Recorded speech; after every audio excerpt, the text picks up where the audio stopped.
Minggu 9 Januari 2022. Para saudara dan saudariku yang terkasih, salam jumpa kembali di tahun yang baru ini bersama saya Romo Allen dalam Renungan Harian Katolik dari Paroki Tomang, Gereja Maria Bunda Karmel, Jakarta. Rayanza Malik Ahmad. Pernahkah Anda mendengar nama ini? Kira-kira siapakah dia?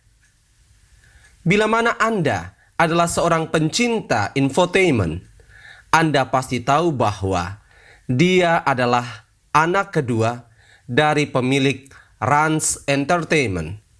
Siapa lagi kalau bukan Pak Sutri, Raffi Ahmad, dan Nagita Slavina. Kelahiran anak ini boleh dikata amat menyita perhatian, karena pertama-tama alasannya adalah status orang tuanya.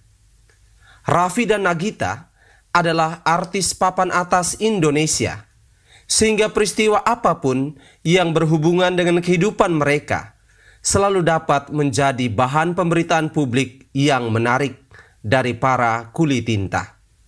Seandainya mereka bukan siapa-siapa, mungkin saja ceritanya bakal lain. Tidak ada yang tahu tentang Rayanza Malik Ahmad.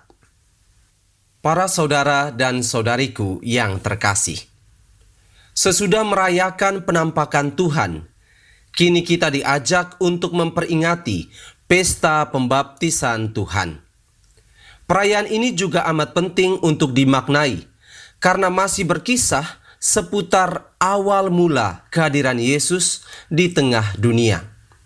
Sebagaimana diketahui bahwa gambaran masa kanak-kanak Yesus tidak begitu banyak diwartakan dalam Injil.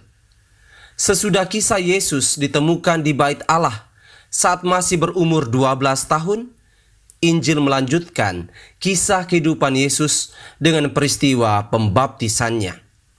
Peristiwa ini terjadi sebelum Yesus memulai perutusannya, yakni kira-kira saat ia berumur 30 tahun, sesuai dengan catatan Injil Lukas, bab 3 ayat 23. Maka momen pembaptisan ini boleh dikata masih berada dalam nuansa awal kehadiran Yesus di depan publik, dan sungguh memberi dasar yang kokoh bagi perutusan Yesus selanjutnya.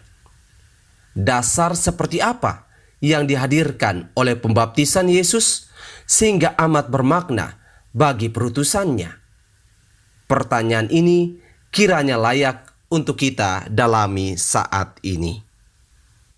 Para saudara dan saudariku yang terkasih, seturut kisah Injil hari ini dari Injil Lukas bab 3 ayat 15 sampai dengan ayat 16, dilanjutkan dengan ayat 21 sampai dengan ayat 22, Yesus mendapat beragam pengakuan akan keberadaannya saat ia dibaptis.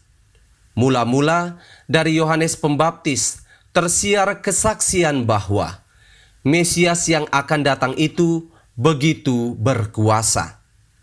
Bila mana Yohanes Pembaptis cuma membaptis dengan menggunakan air, Mesias akan membaptis dengan Roh Kudus dan api. Sungguh tindakan yang amat mulia, sehingga Yohanes Pembaptis pun merasa tidak layak untuk membuka tali kasutnya. Kesaksian seperti ini tentu saja amat menarik perhatian banyak orang, sebab pada saat itu mereka yakin bahwa Yohanes Pembaptislah Mesias yang dinanti. Dengan pengakuan demikian, mereka tentu harus kembali lagi ke dalam situasi pengharapan. Sebagai bangsa Yahudi yang percaya akan janji Allah akan kedatangan Mesias, mereka kecewa karena telah salah menerka. Tetapi kekecewaan itu tidak dibiarkan berlama-lama oleh Allah, sebab Allah sendiri memberi kesaksiannya pula tentang Mesias. Pengakuan itu terjadi saat Yesus dibaptis. Usai langit terbuka dan Roh Kudus turun ke atas Yesus, Allah berkata, "Engkaulah anak yang kukasihi, kepadamulah aku berkenan." Rupanya, Yesus memiliki orang tua yang berstatus tinggi. Selain sebagai Mesias, Yesus juga adalah Putra Allah.